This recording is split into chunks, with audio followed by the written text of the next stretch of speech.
Wrestling is Theater's podcast, the AEW Return Edition.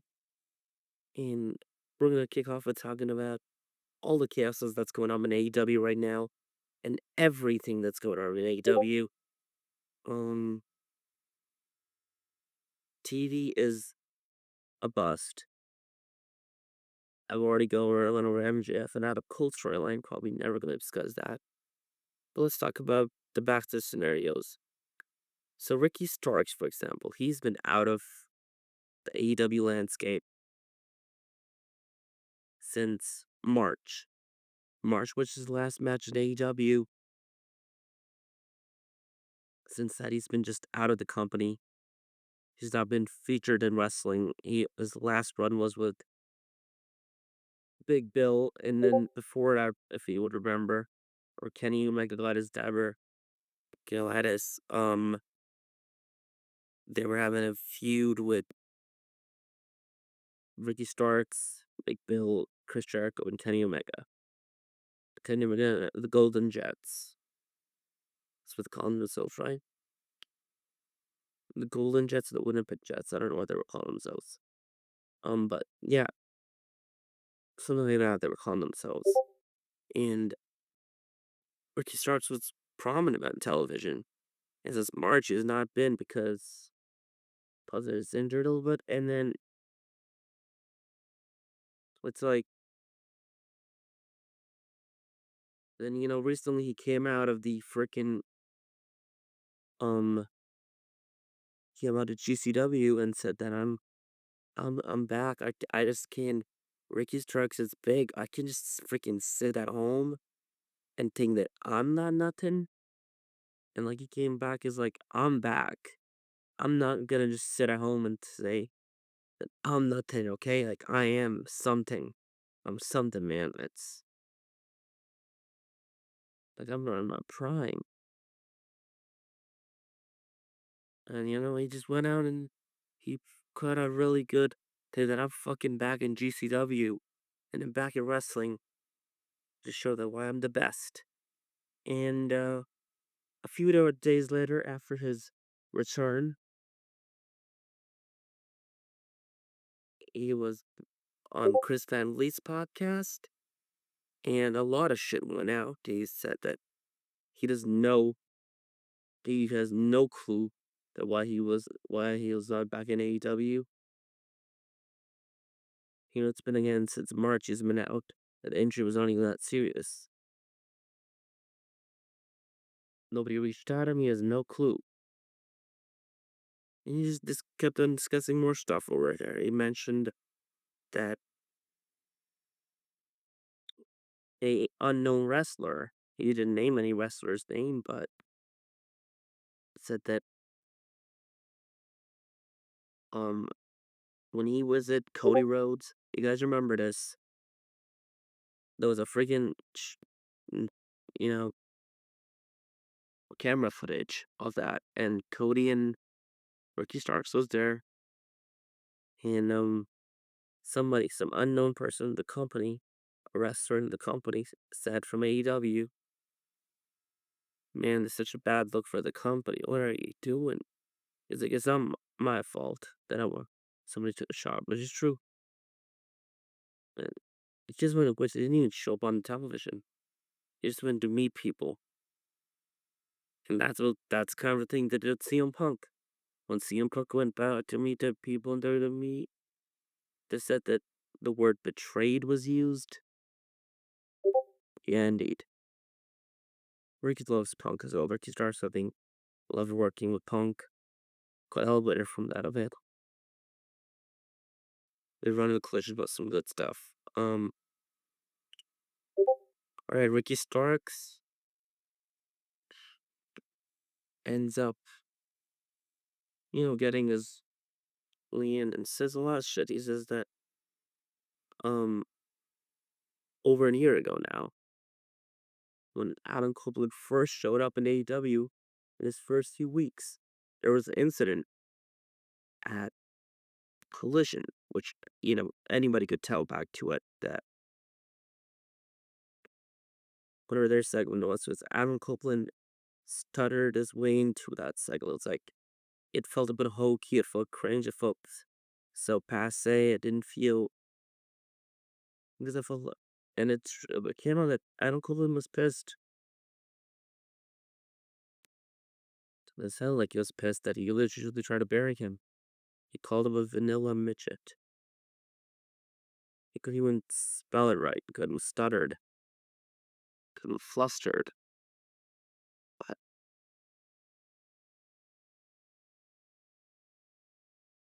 he called him a rock ripoff. Isn't don't obio those buggers. Super stupid silk slacks, dumbass. Like it was like I think Edge really got pissed off, but what you see could see out for that, but it's what it is. Rick Starks ended up looking great in that segment, so but we're forgetting that segment, but not talk about that. We're gonna talk about so now this big thing with GCW and AEW.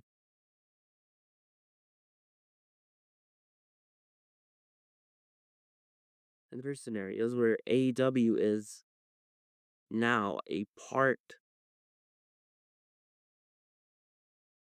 of a problem with GCW because one of the wrestlers, I don't know what his name is, doesn't know what GCW and know much about GCW.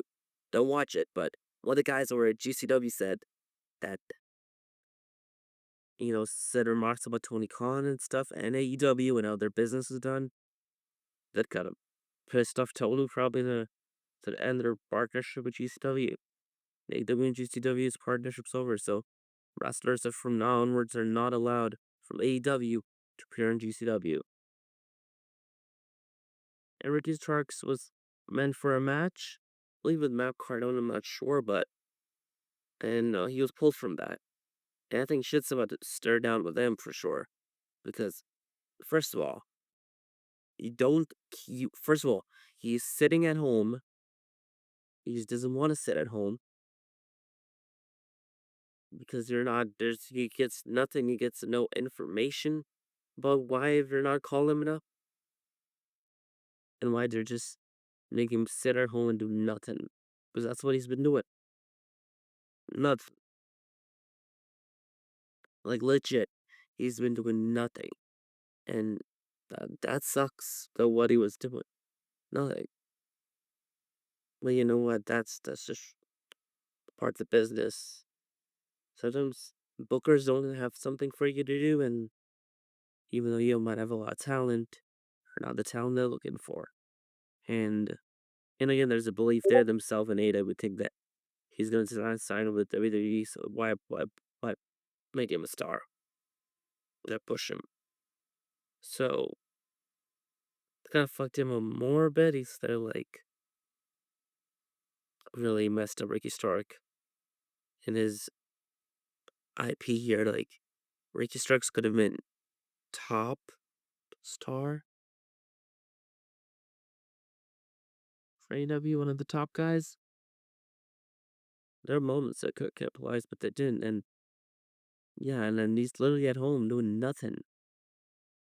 And the dude is literally doing nothing, and he's confused. He wants to be one of the, it's part of the chaotic shit in AEW.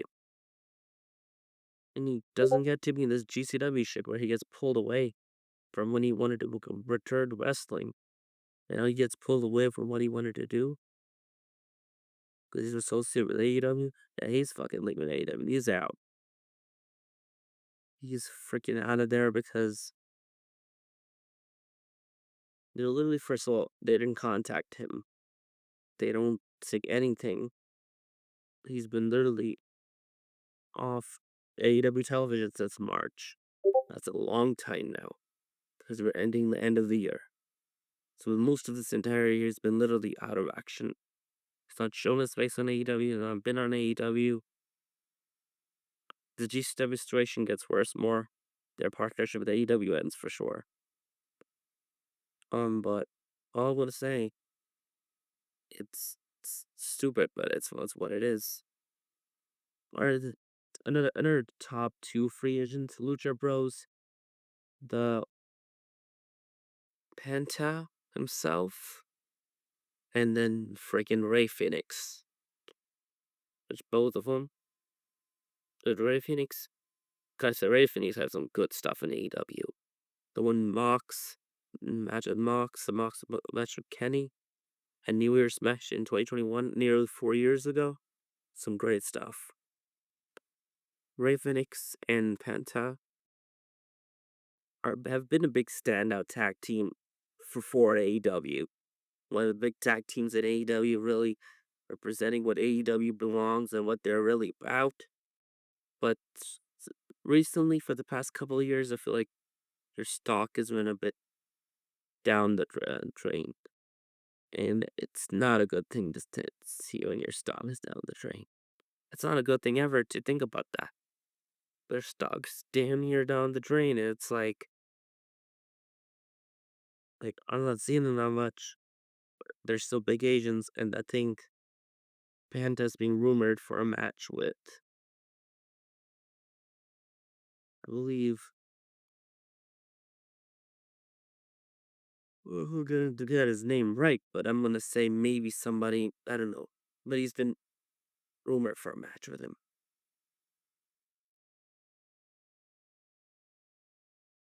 Alright, there's not much more to say about that, but. And then Ray Phoenix, he's the one lashing out. And that shit is going wild. It's going on X's everywhere. Ray Phoenix is having a crash out. Because there's some shit that he can tear tar with AEW. And the contract issues in AEW are going worse. Ray Phoenix is going to literally.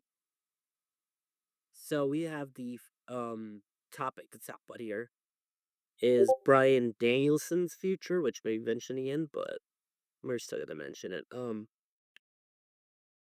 then for the impressed, dude, it was a good time out there. AEW puts out a press or some kind of friggin' a premiere. You could say they literally did a premiere.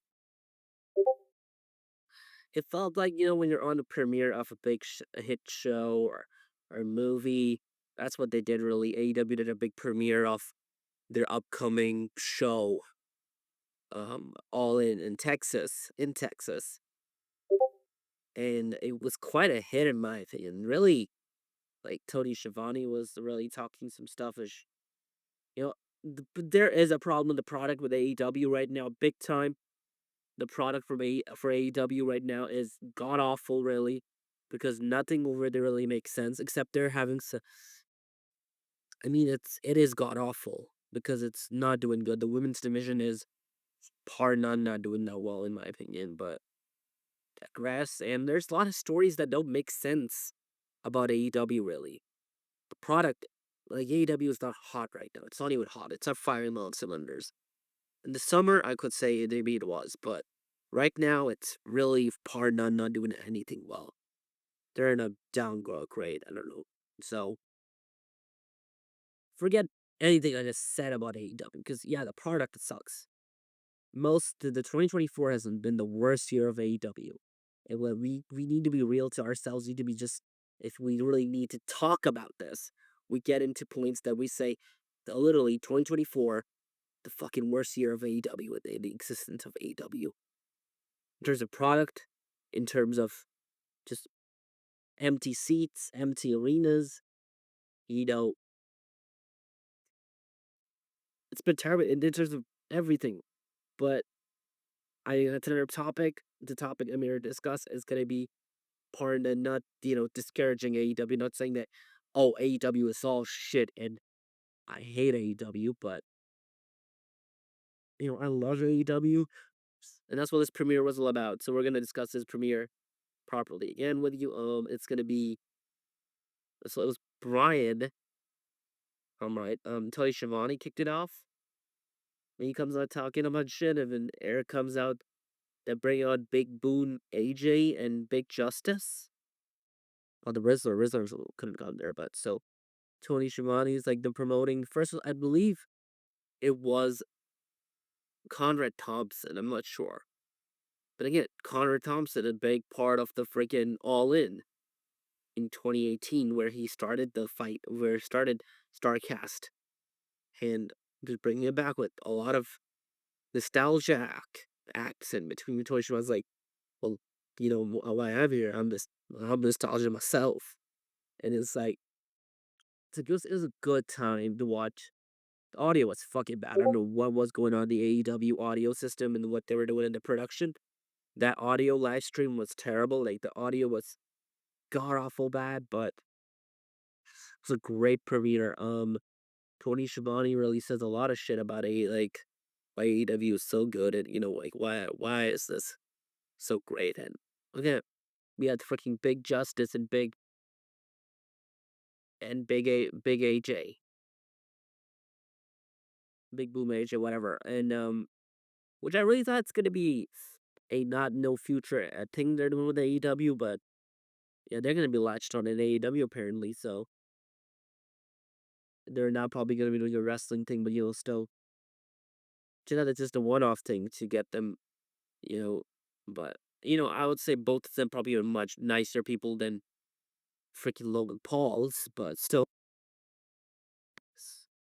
and and people are saying it's so embarrassing. No, it's a really cool thing what AEW is doing with them. And the fans were loud. It had been a while since you've heard the hardcore AEW fans. It felt like a revolution that began in 2018, 6 years ago, where the freaking premiere 6 years ago in December, when AEW was premiered. It felt it felt like a fucking revolution, but it wasn't that really. It was still pretty hot, like, but it felt that way. It had that vibe. It had that, that AEW has just launched again or something. And I think it kind of boosted my confidence to why I care about more about AEW. And this freaking thing they did the premiere, but all in Texas, this press did it or whatever the premiere they did.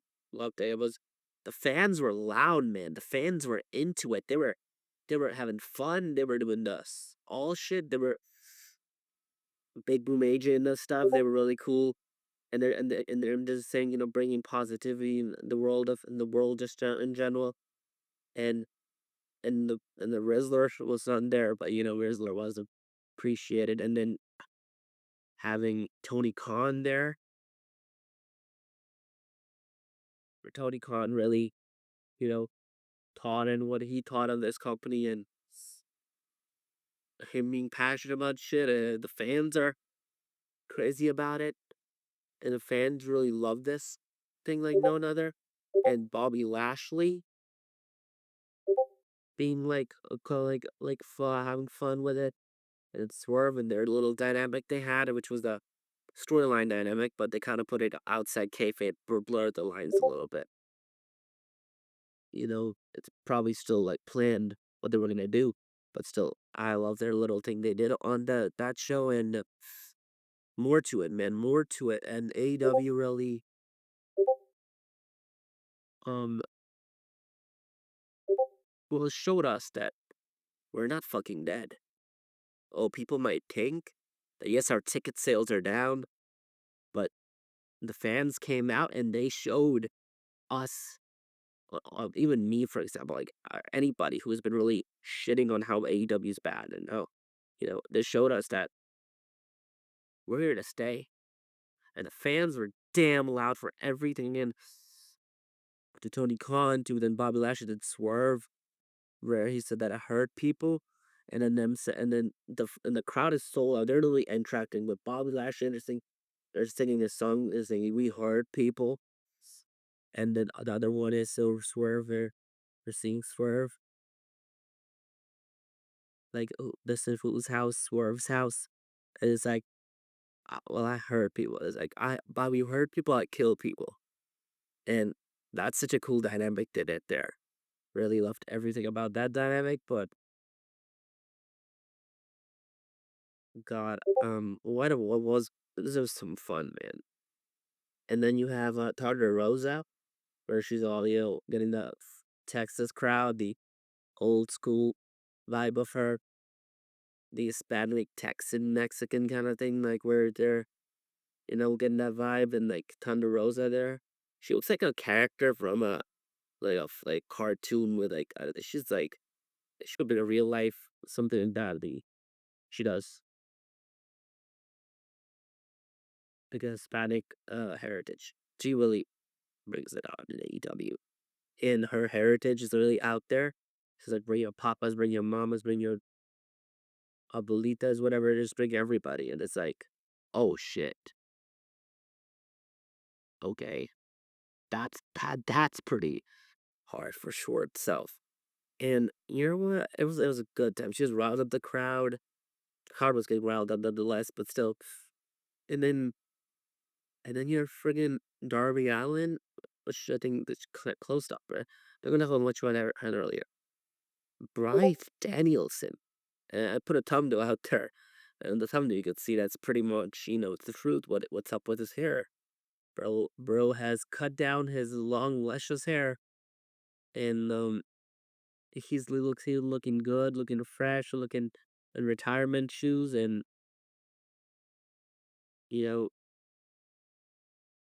like Bryan Danielson coming back. It's like, all right, that was kind of cool to see him return, and him really gets chanted the cardio, and the crowd was riled up, and I loved it. Like Brian's involvement in this, and he said, "I'm not going anywhere," which says that, well, is he really gonna leave AEW and go to WWE? Not sure, really. We're gonna talk about that later on, but still, like Brian, he was into it. He was having fun with the crowd. He was talking about everything what AEW has set out to be. It felt like what they did 6 years ago. It, the crowd, it reminded all of us that what we need to believe in AEW and why it was AEW born, the alternative. But the product is not alternative. It's all shit WWE, really. There's some big things that change about the product. How Shane McMahon is coming in, because I didn't mention a lot of shit that's going on, and how AEW, how Tony Khan is acting up right now with all the content on Wrestling Stars, where he is literally doing what Vince McMahon used to do, not booking their talent on their shows because of some shit they said. Um, so, well, all I'll say is that this premiere showed us that AEW is strong and hard, but also what the product we got. That's another thing. But all I'm gonna say is a good type. And then Darby Allin came on and Sting, and the crowd kept on saying one more match. It's like, okay, I don't want to see that. I don't want to see that. I don't want somebody to tarnish their legacy. And then Tony should want to say one more match. I don't care. I don't care. It's funny or whatever. I'm not okay with somebody even talking about it. No. He's retired. He had a great career, 40-year career. A lot of them people can say that wrestling. Maybe Funk can say it. Maybe Terry Funk can say it, but no. Sting, he has a moment, and Darby announces, what I'm just throwing people off with, that he's winning the freaking Mount Everest. Yay, folks.